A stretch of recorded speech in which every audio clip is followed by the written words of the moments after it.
Our conversation today is with William Santana Li, also known as Bill by those he's close to, and he's the CEO of Knightscope, an autonomous security and robotics company.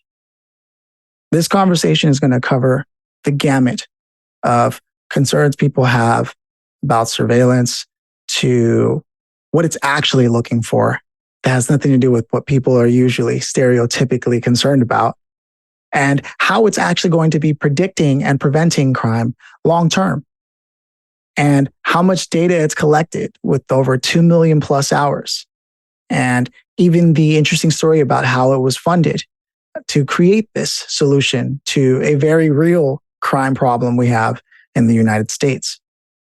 Truly awesome conversation about some groundbreaking technology used in very interesting ways and solving real problems, making theaters, schools, and many other public municipalities a lot safer. Without further ado, William Santana Li, CEO of Knightscope. William, man, it is a pleasure to have you here. There are some really exciting things happening with the kind of tech that you're working with in robotics. And I want to learn more about how it works. Does it use AI, things of that nature? As I was looking into it, I realized why not just ask the source? So before we get started, I just want to ask you how you're doing today, how you feeling today? We're good. We're fighting the battle here in Silicon Valley, building some robots going to come and kill everybody and take everybody's job, right? Oh, sorry. No, it's funny. I used to be a security guard really no. When I was 18 years old. I mean, we're talking like 20 something years ago, but I had 3 security guard jobs at once. And it was the only way I could avoid being, in fast food or whatever. But this is going to be an interesting conversation. When I saw what you were doing, I said, this makes sense though, because I got to be honest with you, those were some of the hardest times. I didn't have there was one of my jobs that was behind the desk, but it wasn't like the other jobs I had where I was constantly like at the Grove or, in a shopping center, and there were people who would get upset that you were even around, and, just a lot of things. So what I find interesting is sort of what it's doing, and we'll just get into it, right? Knightscope. From what I've seen, it's like an R2D2, but also a security guard at the same time that police have access to the feed. Did I understand that correctly? Yeah, all our clients have access to the live feed. So law enforcement agencies, it can be corporate campuses, commercial real estate, retail, HOAs, apartment complexes. Basically anywhere you might see a officer guard patrolling is certainly an opportunity for Knightscope. Yeah, man, no, I think it's great. For me, I know that a lot of people tend to look at like the job of being a security guard as maybe their way of easy money. And I'm not hating on anyone's hustle, but the truth is it really can be automated, and no one can be mad at that, because all the role is supposed to do is observe and report. And if you can place a camera there, that job is essentially filled. The problem is it's observe and report, but take the robots out for a moment, just pause and look at the security industry.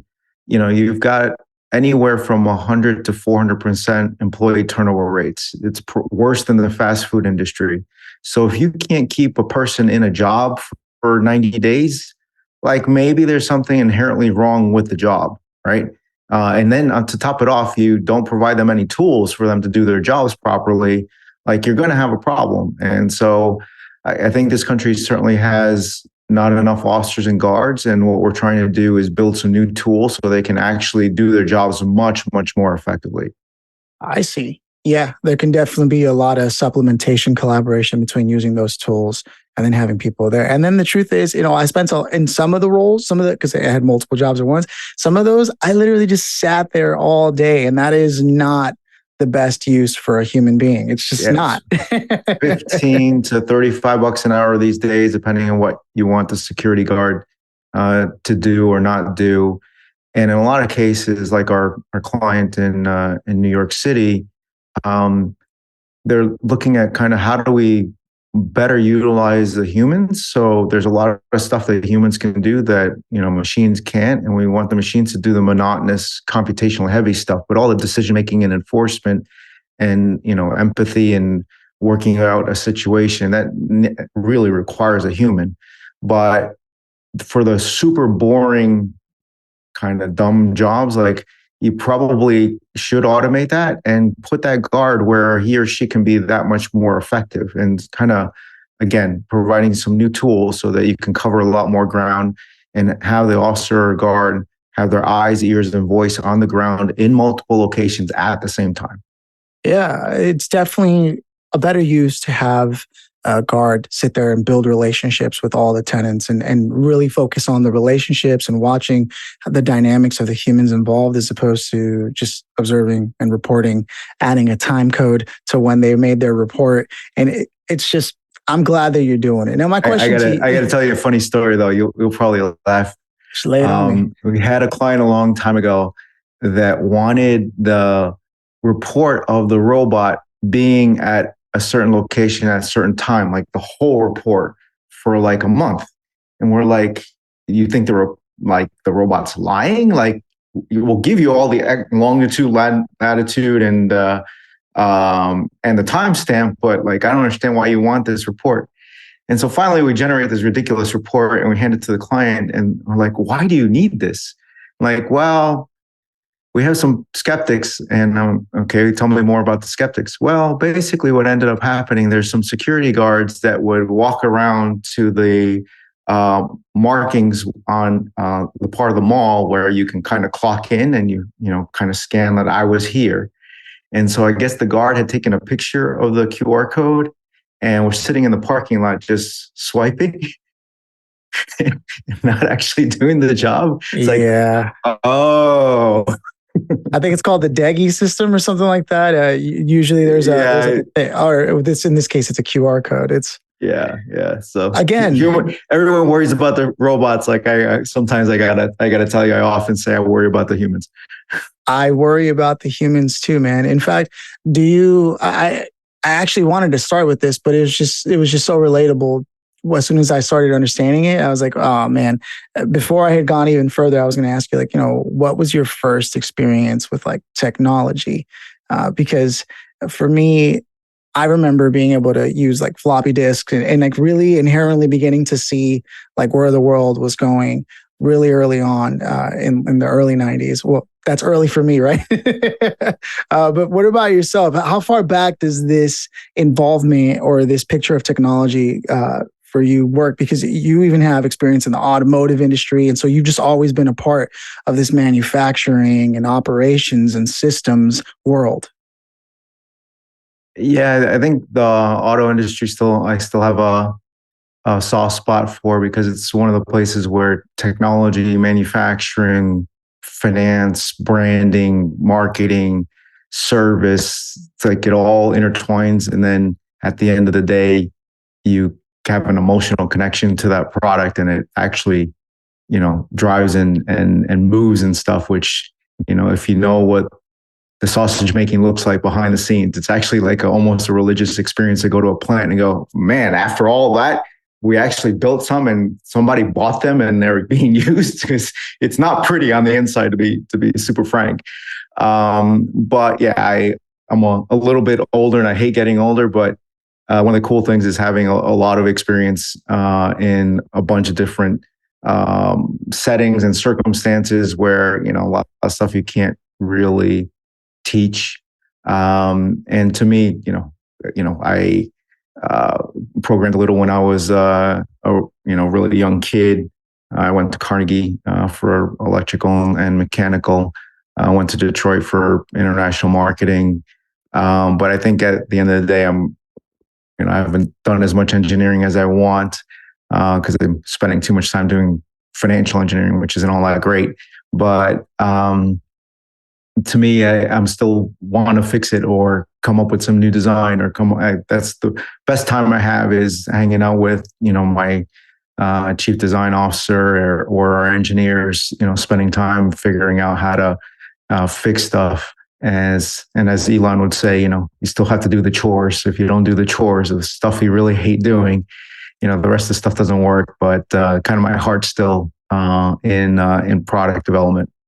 I mean, no business would exist without people who are good with money and finance and structuring deals and finding out ways to make sure it's sustainable. So first of all, thank you for that. And for taking one for the team, if you will, right? For everyone else to do those kinds of things. You know, you brought up an interesting thing about financial engineering. From what I remember reading in some of my notes here, you've actually designed an opportunity that's usually reserved for people who are trading in Wall Street at the higher levels. And since you are a public company, you actually provide like a high yield opportunity for someone to invest in Knightscope.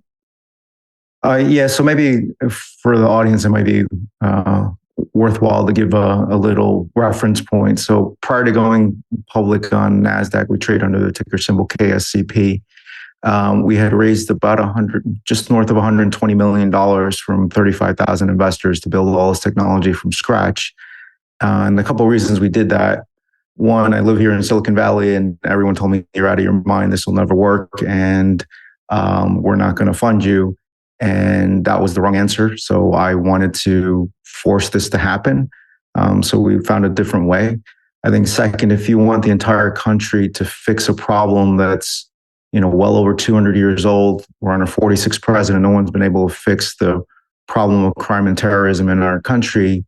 You are not going to do that with foreign institutional investors in some ivory tower. You're going to need to mobilize an army of individuals that are tired of the ongoing violence and stupidity going on in our schools and movie theaters and malls and Navy yards and what have you. So we took a kind of strategic different path, and we ended up raising all that money with no VCs, no private equity shops, no hedge funds. Wow. So January 22, I think, we took the company public and then got to learn a little bit about the underbelly of Wall Street. And some people really don't want us to succeed for God knows what reasons. So you've got a bunch of short sellers out there and a lot of toxic lenders. There's 200 to 300 debt providers that prey on small cap companies. And, at the end of the day, all these CEOs want to do is do right by their shareholders and keep growing the company. But you've got this parasites sucking a massive amount of capital out for themselves. And leaving the carcasses for the shareholders, and in a lot of cases destroying companies. So we decided to take a page out of what we did when we were private. Is if you're public, you can still do a Reg A offering. So we ended up setting up a public safety infrastructure bond offering to allow retail investors to have an opportunity to invest in a high yield debt instrument that's usually pretty much allowed only for the Wall Street elite or the insiders, and usually investors don't. Retail investors never get to see these things. So you can earn 10% interest on a 5-year bond. So a quick example: if you invested $10,000, we pay you $1,000 in cash in interest annually. And then at the end of the 5 years, we give you your 10,000 back. So you start with 10 grand and you end with 15 grand. And if you want to learn more and all the disclosures and all that other important stuff, make sure to put that in the notes in the video there. But it should be at bond.knightscope.com, and you can learn more about how you can use your investment portfolio to fight crime. We're literally using the capital to grow Knightscope. And if you want to make sure Knightscope wins, because if Knightscope wins, frankly, everyone wins. If Knightscope doesn't win, actually the criminals and terrorists win. So you need to pick a side. I love that, man. It's so true that lately we've had any number of incidents happen from churches to schools to even more political grounds like the White House itself and things of that nature, and not having visibility over the circumstances, the situation, what's going on there. I mean, if the founders of our country were walking amongst across the streets today, I think they would be appalled. you built a society where going to work, going to school, or going to a movie theater literally came with the risk of being shot or killed. Yeah. Like, I'm sorry, that's not acceptable. And unfortunately, the country's not set up to address the problem. So we're going to have to get society and the private sector to help the public sector fix this. And it's not just going to magically happen and get downloaded from the cloud and all of a sudden everything's going to work, perfectly all well. You're going to need to build some new tools and new technologies and new processes for the 2.5 million officers and guards to actually be able to secure this country properly. Yeah, and it's like the challenge is that there's a lot of people who will immediately see this as an increased surveillance on the public, when the fact is that, like, no, it's an increased surveillance for the public, because it matters. It matters who's running the company, right? Right. So when you were a security guard, you're standing out front of your client. Are you invading someone's privacy? No. And knock it off. Like, we need some important tools. And, if you look back and a long time ago, there's no such thing as fingerprinting. A long time ago, there's no such thing as a DNA test. A long time ago, there's no such thing as a 911 call center. Also, calling 911, reporting something as invasion of someone's privacy. I mean, you just got to kind of think through the need for actually being able to have the tools to do the job. And if the very simple comparison is, compare an officer or guard to a soldier in a theater of war. A soldier has everything as you could possibly imagine and stuff you could never imagine at their fingertips. Drones, submarines, tanks, ships, all kinds of capabilities, all kinds of reconnaissance, intelligence, surveillance kind of stuff, all at their fingertips. What do we give the soldiers out in the theater of war? Pretty much everything. And that should be the right way to do it. But what do we do with the officers and the guards on our own soil? We give them a number 2 pencil and a notepad and a CB radio and go, good luck. Yeah, Like, I myself as a guard have been held up like by a gun at a shopping center just because I didn't want to let someone into the movie early. So believe me, firsthand, I know what that feels like. Right. It's like and I'm the one that gets in trouble if I mentally detain someone. Well, yeah. Because you're, I think in 17 states, it's illegal for you to put your hands on somebody if you're a security guard. But if we're able to put 1 million of these machines across the country, right? And you pull up into a parking lot and there's a 5 foot tall, 400-pound machine roaming around. The strobe lights are going. It says police on the side. Like, hey, you're probably going to do a double take and not do something stupid. Yeah. And that's literally what our clients have been enjoying for, as low as 75 cents an hour to, as high as $9 an hour to provide that additional physical deterrence. It's 100% accurate that just having presence makes a big difference. Yeah, you put a cop car on the side of the road, everybody on the highway pumps those brakes, right? Mm-hmm. There's no one even in the car. And there's nobody in the car. You could put a cop car in front of your home. Like, what happens? Yeah. It's the same psychology. And I think now that we've proven that it works, and if you don't believe me, go to knightscope.com/crime and you can see the long list of all the positive things these machines have already helped with society. And we're just, kind of in the first inning, just getting going. Look, I mean, I think there's a fantastic opportunity to discuss something that I feel like only you are uniquely qualified to answer, not only given your current trajectory of what you're trying to do with Knightscope, but then your own history. You've seen systems and processes and innovative technologies, disruptive technologies change people's jobs, right? And right now, currently, we have AI, which I believe there's machine learning involved in your equipment as well, right? But we have AI, machine learning, and we have robotics and things of that nature automating a lot of things. And over time, you've seen different versions and variations that I imagine, given your pedigree. What, if anything, have you learned from watching that take place and what that does to humans and their own circumstances regarding making a living and things of that nature? I think in a lot of cases, if you engineer something really well, it's almost magical. It's like, how does that do that? And I think the funny, sometimes annoying thing for me, people ask me like, hey, when's Knightscope going to be using AI? And I kind of like tilt my head going, what, you think the robots, like there's a little Fred Flintstone, Barney Rubble dude inside the robot, just it's moving by itself and just monitoring the place like by magic? Like we've operated now, I think in the field well over 2.5 million hours.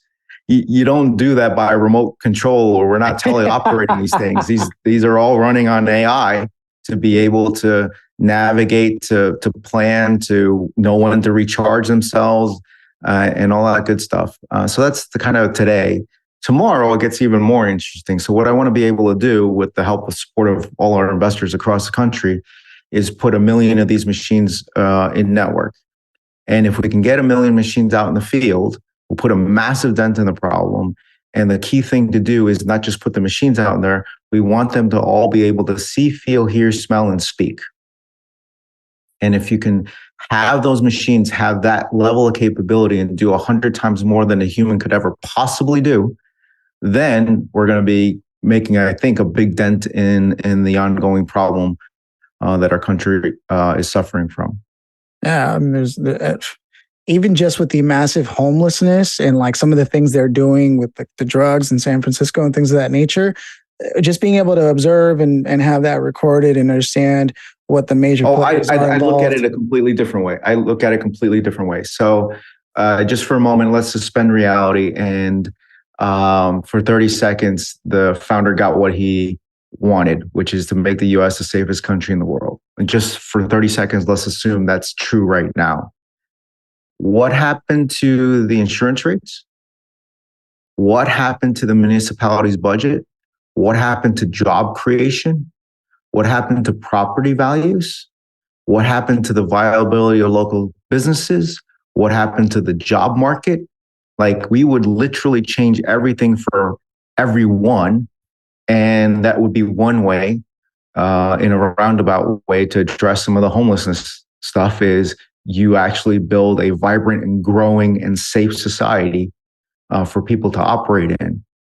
And this is what, to me, is extremely important, to just keep at it. And if people think we're kidding around, like this April will be our 11th year, we're not going away.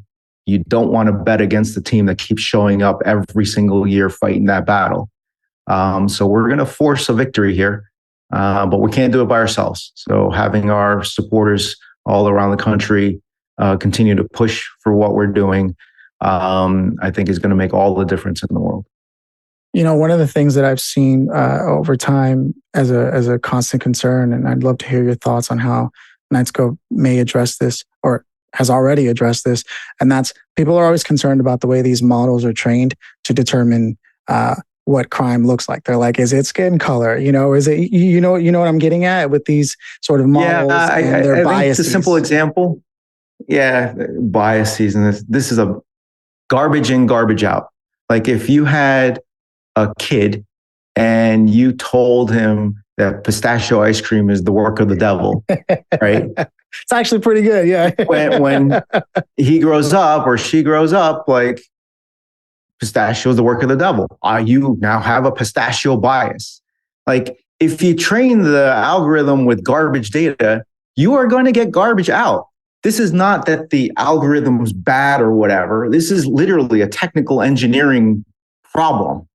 It has to do with what you put in. It has nothing to do with the actual device being wrong. It's you didn't train the algorithm correctly, or you provided insufficient or incorrect data, or it's a little skewed because your sample. This will self-correct. Engineers are really good at solving problems and continuing to iterate and improve them. I think that's the first point. The second point is like, so the machines can read several hundred license plates a minute. But where is the bias in the license plate?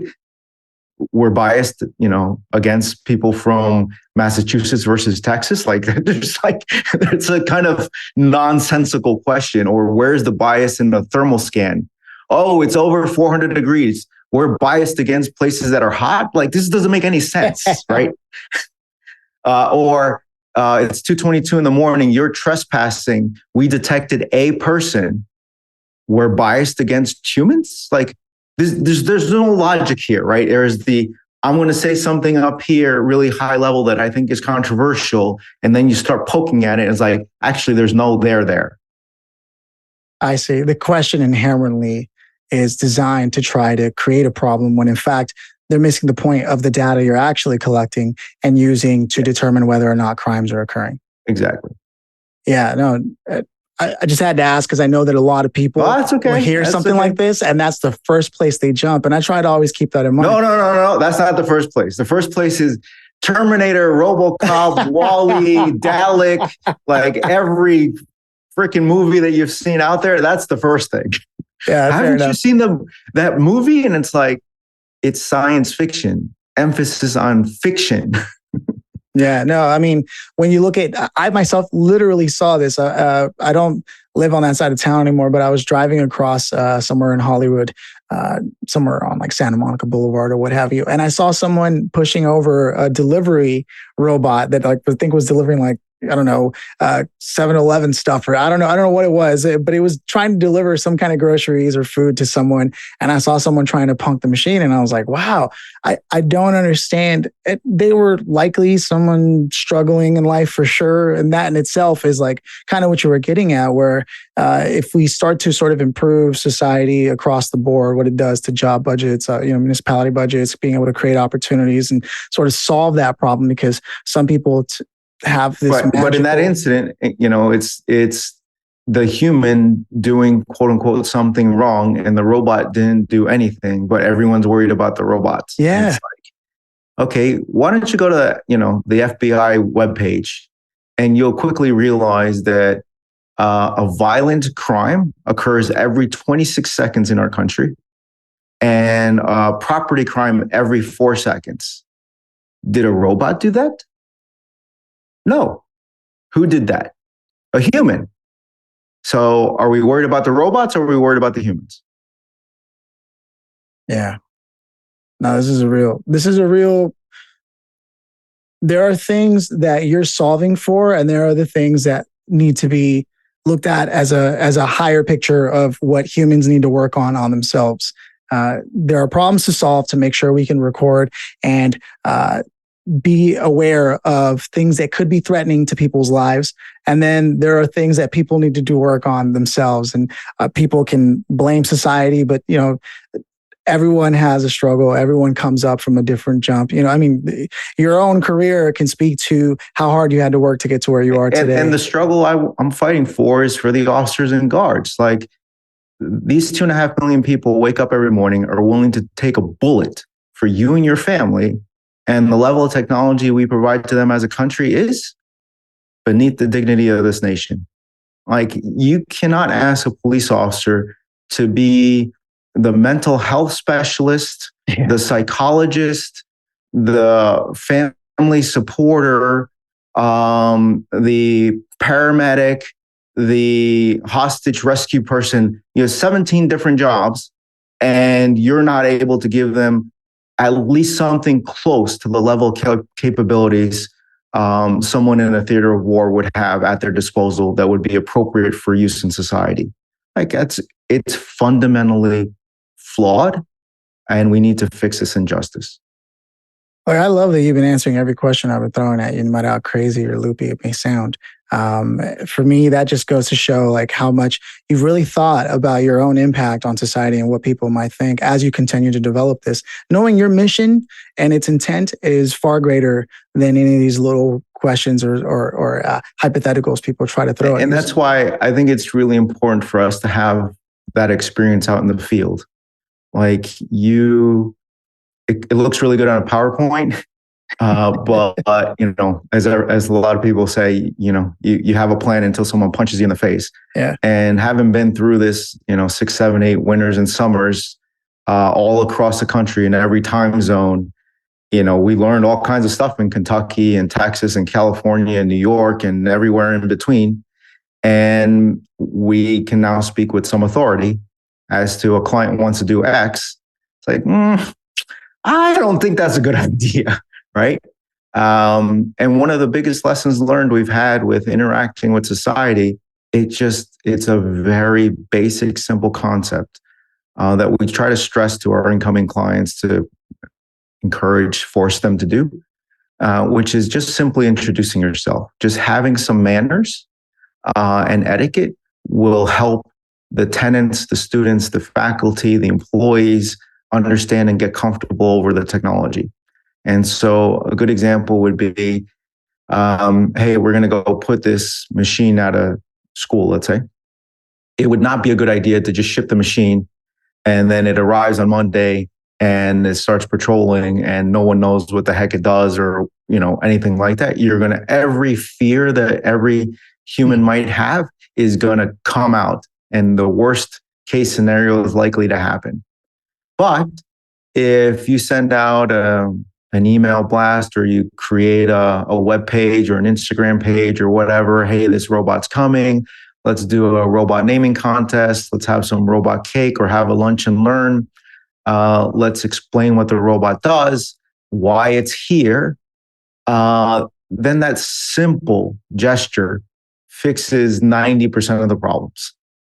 And, that comes from years and years of working on this. And we're so grateful that the mayor in New York City and the NYPD took that advice.